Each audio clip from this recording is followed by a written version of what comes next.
Des smartphones pliants, on en a testé quelques-uns sur la chaîne, des qui s'ouvrent comme ça, des qui s'ouvrent comme ça. Et en général, on est assez émerveillé, c'est des petits bijoux de technologie qui s'améliorent d'année en année. Mais on a quand même une remarque qui vient souvent, et vous le notez aussi dans les commentaires, c'est que c'est souvent des objets un petit peu bizarres une fois qu'ils sont repliés. Soit ça fait une grosse brique dans la poche, soit une tranche de pain de mie. Eh bien, le smartphone pliant que je vais vous présenter aujourd'hui n'a pas ce problème. Une fois replié, il ressemble à un vrai smartphone. Et ce qui est très impressionnant, c'est que pour arriver à ce résultat-là, il faut une très grande finesse, une finesse presque magique. Et justement, en parlant de magie, laissez-moi vous présenter le Honor Magic V2, le smartphone le plus fin du monde. C'est un smartphone qui est déjà sorti en Chine en juillet 2023, mais ça y est, il sort en Europe. Cette vidéo est une collaboration commerciale avec Honor qui va nous permettre de vous présenter ce smartphone pliant, tout en finesse. Et bien évidemment, on commence à parler de design parce que c'est la chose la plus impressionnante sur ce Honor Magic V2,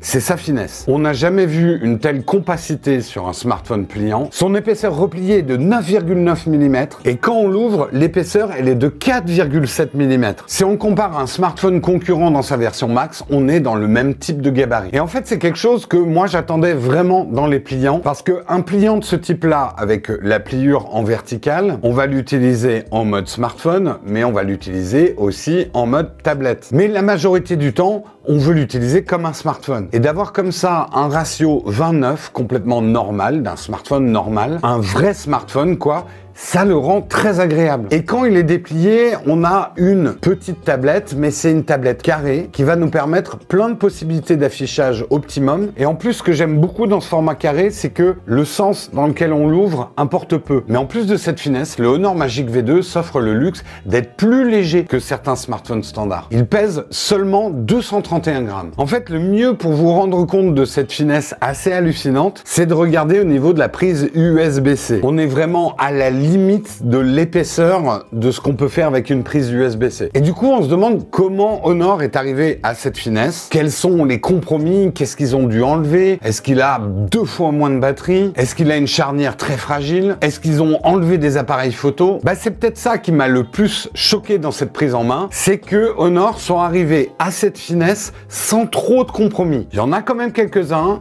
et je les dirai. En fait, le premier défi pour arriver à ce niveau de finesse, c'est la batterie. Honor a mis là-dedans ce qui se fait de mieux et de plus avancé en batterie. C'est une batterie ultra fine, aussi fine qu'une carte de crédit. Enfin, presque aussi fine, hein, c'est 2,72 mm. Mais c'est quand même une batterie sans compromis, elle fait 5000 mAh. Et ça, c'est grâce à un mélange silicium-carbone qui est beaucoup plus efficient et qui permet cette finesse. Et du coup, j'ai trouvé que l'autonomie était vraiment bonne, très surprenante pour ce niveau de finesse. Il y a un compromis quand même, on n'aura pas de recharge sans fil, mais par contre, on aura de la recharge rapide 66 watts avec la prise de recharge fournie dans la boîte. D'ailleurs, j'ai noté une chose, Honor recommande de le charger ouvert, ça doit permettre une meilleure dissipation pendant la charge rapide, vraiment pour optimiser la recharge. Ce qui compte également dans un smartphone pliant, c'est la charnière. Eh bien, ils ont opté pour une charnière en titane, beaucoup plus résistant que l'aluminium. Honor nous dit qu'il peut être plié, déplié jusqu'à 400 000 fois à hauteur de 100 fois par jour. Donc on commence tout de suite le test. 1, 2, vous allez avoir la vidéo la plus longue de la chaîne. Il y a 0 espace entre les deux écrans une fois qu'il est replié. Mais en fait, au-delà de ça, ce que j'ai beaucoup apprécié avec cette charnière, elle me paraît simple et beaucoup plus fiable. Quand je l'ouvre, je n'ai pas une impression de fragilité. Je peux même y aller assez franco.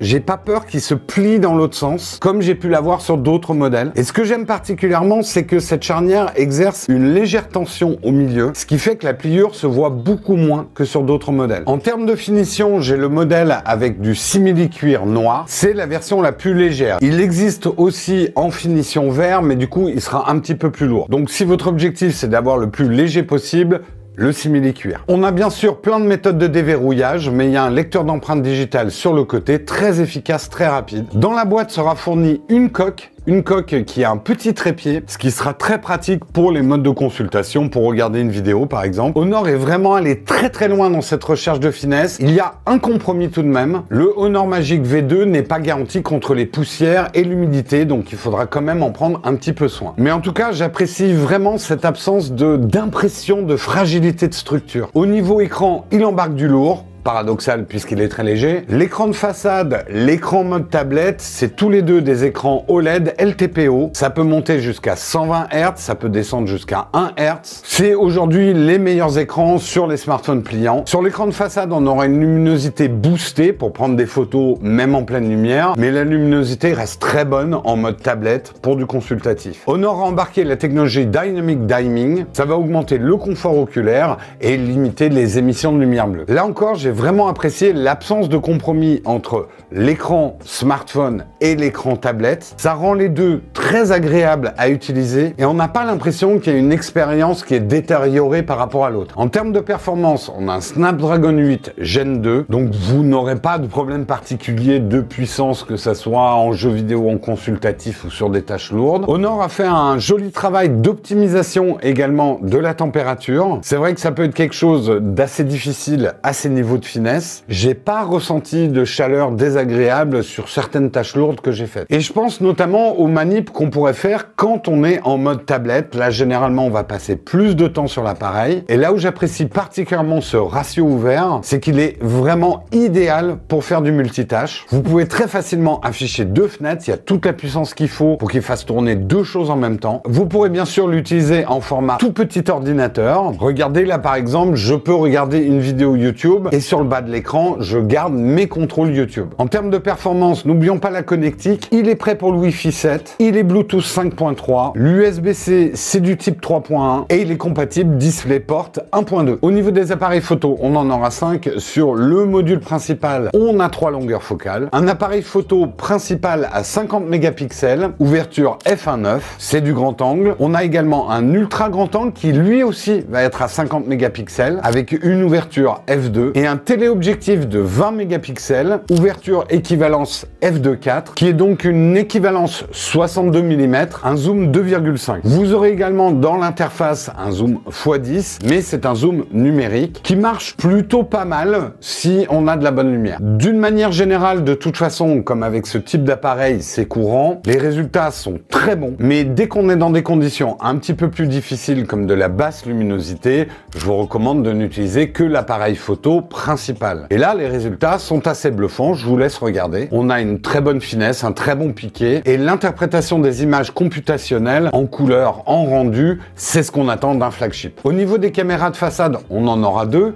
Une côté smartphone, une côté tablette, c'est des poinçons, c'est du 16 mégapixels f2.2. Mais l'immense avantage de ce type d'appareil, c'est de pouvoir utiliser les appareils photo principaux pour faire des selfies, puisque on peut très bien s'afficher dans l'écran ouvert. Ce qui fait que ce type de format est vraiment idéal si vous êtes très actif sur les réseaux sociaux, sur la création de contenu. Ça peut permettre de l'utiliser comme une caméra de vlog, puisqu'on aura un écran de retour. Bien évidemment, l'objectif principal étant stabilisé. En vidéo, on pourra monter jusqu'à de la 4K 60 images secondes 10 bits. Et j'ai également découvert, je ne connaissais pas chez Honor, mais un mode que j'ai trouvé très sympa, c'est leur capture de mouvement. C'est vraiment idéal quand vous voulez faire des photos de vos animaux qui bougent tout le temps, ou vous voulez faire des photos de sport ou de choses qui bougent. Alors, vous le savez, les smartphones pliants, c'est quand même un certain prix. Et le Honor Magic V2 sera proposé en Europe à 1399 €. Attention, il est à 1999 €, mais il y a une réduction immédiate de 600 €. C'est clairement quand même des prix premium. C'est le prix pour avoir un magnifique couteau suisse numérique qui va répondre à énormément d'usages. C'est un smartphone plus une tablette, mais j'ai également une super offre de lancement à vous proposer. Pour tout achat de ce smartphone entre le 26 janvier et le 25 février, vous aurez en cadeau une enceinte Marshall Stanmore 3. C'est quand même une enceinte qui a une valeur de 399 €.